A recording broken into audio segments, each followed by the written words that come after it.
Hello and welcome to the latest episode of the ID Talk podcast. I'm the editor-in-chief of FindBiometrics and Mobile ID World, Alex Perala. And I'm the communications director of FindBiometrics and Mobile ID World, Tony Bitsionis. Alex, how you doing? I am doing fine, thank you. How are you doing, Tony? I'm doing well, thank you. I'm going to get us started this week because there is a story that I wanted to ask you about. Is that okay? Of course. Ready to roll? Ask away. All right, so the story I want to talk about first is about a UK-based global equity firm called Permira, who has taken a controlling stake in BioCatch, a company we are familiar with, and they did so buying stock from other shareholders at a valuation of $1.3 billion. And so I got a couple questions about this. First off, just generally, what does this mean for BioCatch, this new controlling stake? Yeah, so first, we should probably just explain a little for those who don't know what BioCatch is. It's a company that specializes in behavioral biometrics. I think of them as basically a pioneer in this area. They're definitely one of the first companies I remember doing this kind of thing, or at least putting out news about it, and we were covering it years ago. So they do things like tracking mouse movements and tracking typing patterns for end users, and the goal is not necessarily to authenticate somebody, but just to look for signs of fraud.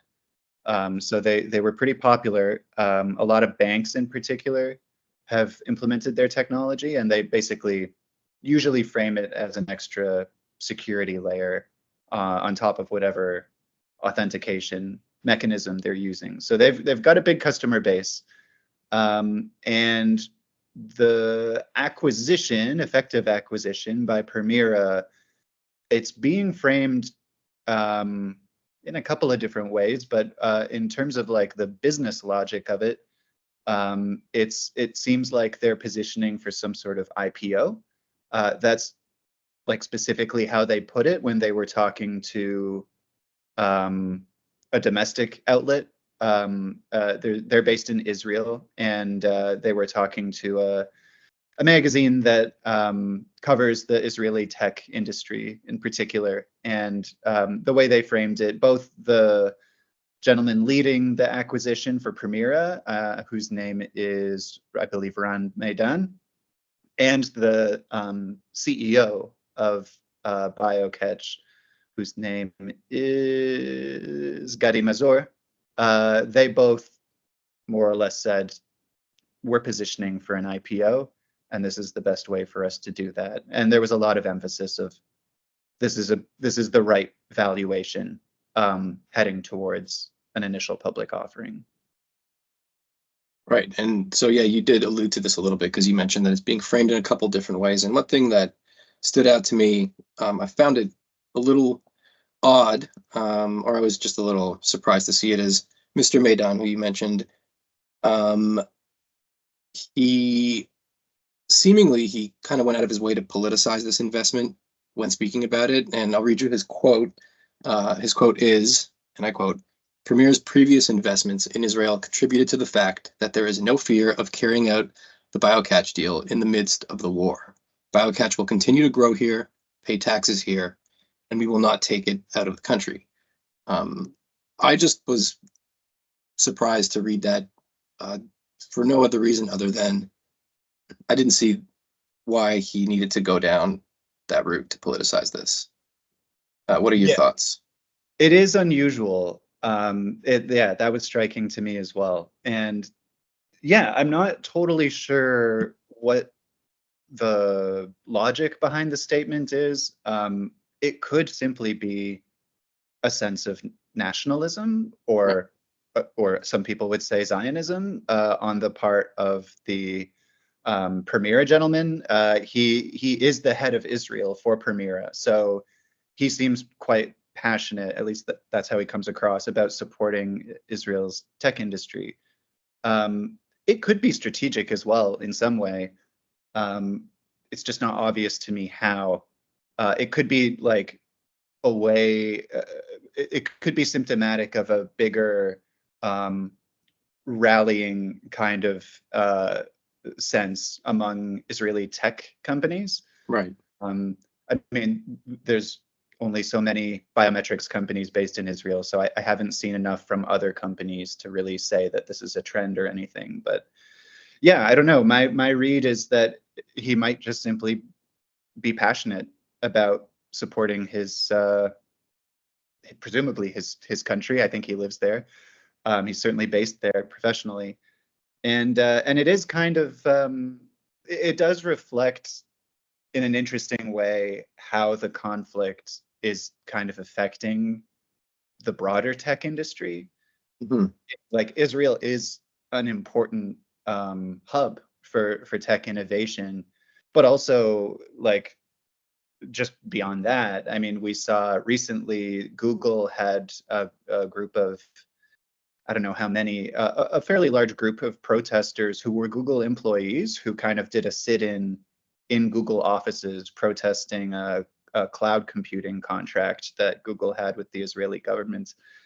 And a lot of them were fired. I don't know if all of them were fired, but I believe what I saw is that 50 employees ended up being fired who were connected to these internal protests. So we don't get political here on FindBiometrics and not on ID Talk for sure, but whatever you might feel about the conflict, it's pretty interesting how it's starting to affect the tech world in general. Yeah, absolutely. Well, thanks for that, Alex. That more or less satisfies my curiosities within the frame of this story, at least. Yeah.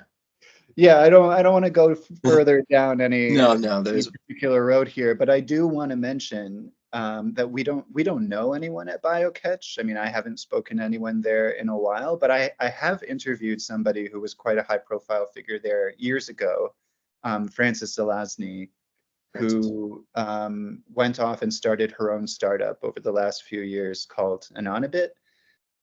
So I only mention her because she's super smart and a really interesting person to talk to. I had kind of a long phone interview with her for a story I was doing. So I don't know if she's representative of the broader BioCatch team, but she left a good impression on me. So Frances, if you're listening, we'd love to have you come on the podcast. You can talk about Anonybit, and we don't need to get political at all. So yeah, good pitch, yeah, Alex. Frances.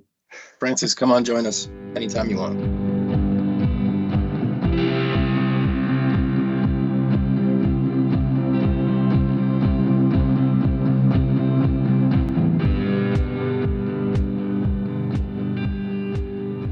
I'm interested also, Tony, in talking with you about something else that we were going back and forth about during the week.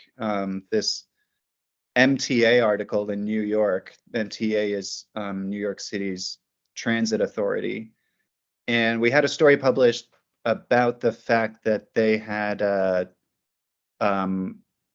interesting biometrics regulation inserted into the New York State budget. Yes, they did. Yeah, so can you explain like exactly what that was? Yeah, it's interesting, like you said. So the story there essentially is that in the latest New York State budget, there's I don't know if you want to call it an order, but the language is included that says that the MTA can't use or arrange for the use of biometric identity technology, including but not limited to facial recognition, to enforce rules relating to the payment of fares. So essentially, the MTA can't use face-based biometric, face-based payment systems going forward. Yeah. Which is kind of a surprising thing to come out of a budget. You don't usually see stuff like that. Yeah, and one thing that struck me about it is that it was inserted like you hear about this all the time in politics, especially I think American politics, where there's some sort of like, I don't know, controversial piece of legislation that's just kind of shoved into a huge budget without like kind of to skirt around the chance of having things get tacked on. Yeah, exactly. Yeah, usually it's not like a I don't know how to put this. It's coming from a different direction politically, usually from what I recall Right. following politics in general. But because it's kind of I would say broadly speaking, it's a libertarian and or progressive cause to restrict the use of biometrics and facial recognition in public spaces. And you don't usually see, for example, a libertarian advocating for a strategy that's going to avoid public debate and just kind of have the state implement a law. Yeah. I Yeah. mean, Good point. yeah, it just kind of Definitely. surprised me. But the other thing that was odd about it was that it wasn't clear reading about it who was responsible for this language, but there was an assembly member who commented on it and sort of explained the rationale for it. Zoran Mamdani, I might be pronouncing that wrong. My apologies, Zoran, if so. But um, he said something that basically that this is about protecting people's privacy and making sure people are safe in public and not like it's like an anti Big Brother message, Right. But which is that's, yeah, sorry, that's odd, especially in the context of this story, because if that's the case, if your main concern is privacy, then why is the language specifically excluding the use of facial recognition for payments only? Because the specificity of that language means that if the MTA decided to install a bunch of facial recognition cameras not for the purpose of facilitating payment, they wouldn't be excluded from doing so because of this law. So you'd think if the main impetus behind it was for privacy purposes and security purposes, that they would have not been so specific in their language. yeah, it's strange to focus on that because all that biometrics would really do for fare payments is make it more convenient and also enforce it in a Right, in a stronger way. And right. that could be it. Like it could be that the real issue is they just don't think it should be strongly enforced. And I can understand that argument, but it wasn't really the argument that this assembly member put forward Right, exactly. yeah, exactly. Well, your point is a good one about security because, like, this is happening at a time when, at least from my perspective, I have been reading a lot about kind of heightened concern about safety, especially on subways and on public transit. Yeah, And like recently, I think it was even this week, or at least in the last couple of weeks in Los Angeles on yeah, their subway system, there was a stabbing, and officials over there are now thinking about implementing facial recognition strictly for security, not for fare payment, but just to make yeah. sure, you Yeah, know. I think that specific case, the suspect that has been arrested in the killing of a 67-year-old woman, he had been recently banned from the LA Metro as a result of a court order. So the argument is being put forward that facial recognition in that case could have possibly flagged this individual and, I don't know, potentially prevented a murder, but certainly flagged the individual. And that's the argument being put forward for implementing it there. Yeah, and it's a real delicate balance. I mean, I For don't think sure. either of us are totally okay with just huge surveillance networks being set up No, on transit certainly. systems. So We it's both worth, live in a city with a vast public transit system, and I don't know how I would feel if tomorrow I went to take the subway and I knew that there were facial recognition cameras set up, um, whether they were for payments or not. It's definitely something that should naturally involve a lot of public consultation and debate at the very least. yeah. Well, I don't know if I should go into this now, but Tony, I don't think I've told you, but a friend of Uh-oh. mine, a friend of mine, his wife was stabbed on the on Toronto subway Oh no. years ago. Yeah, and I mean, I'm not in touch with this guy super often, so I was quite surprised when I found out about it. She's okay, Okay. and she is recovering. But yeah, when he told me, I was really surprised, and I suppose I have a little bit of a personal stake Yeah. in this discussion. I mean, certainly, if it could have prevented that, as a friend, I would love to have had that prevented. But Yeah. again, it's a delicate balance, and I want to be clear, when you go too far in the other direction, it is scary. Like, we've been Absolutely. writing the last few years about Russia, and Russia has been like aggressively building a Hmm. surveillance system across its national metro. Or I don't know, Yeah. not national. I think it's mostly in Moscow, Right. but it's really effective because this is how people get around. And Yeah. so there have been more than one story that we've written about some event happens and there's a mass protest, or not even a Yep. mass protest, but just an event where Russian authorities are worried there's going to be a protest, and they Exactly. just start arresting people as they enter Yeah. the subway. And that's a scary situation too. Yeah. I remember. I don't remember if it was last year or the year before, but a story on our site about Russia's efforts to implement facial recognition into its like insanely high number of CCTV cameras that they have in Moscow.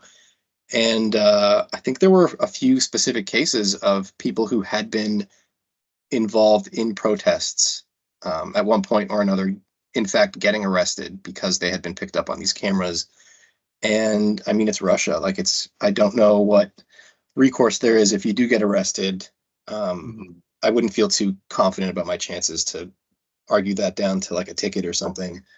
Yeah. Uh, if I was in the clink in Russia or in Moscow specifically, but yeah, that's a good point. I mean, I know we're in the industry. We write about it every day. We have more knowledge than the average person about facial recognition technology. We're more aware of what we read that isn't necessarily um, something that the average person would be concerned about. But there's definitely you don't want to dismiss it, but you also have to be very cautious about the extreme use cases, as you said. Yeah, and I think the fact that we're going back and forth like this, even on just a podcast in a Hmm. discussion between two colleagues and friends, it really emphasizes how important it is to have a thorough debate about Yeah. this, and maybe not just shove it into a budget and hope nobody notices. Well said. Well said.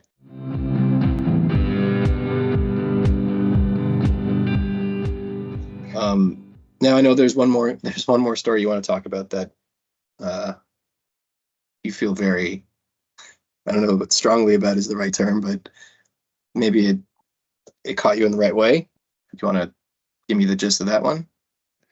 Yeah, it's about the Bank of Ireland. It's just announced a 34 million euro overhaul of its call center operations. That's roughly $100 billion Canadian.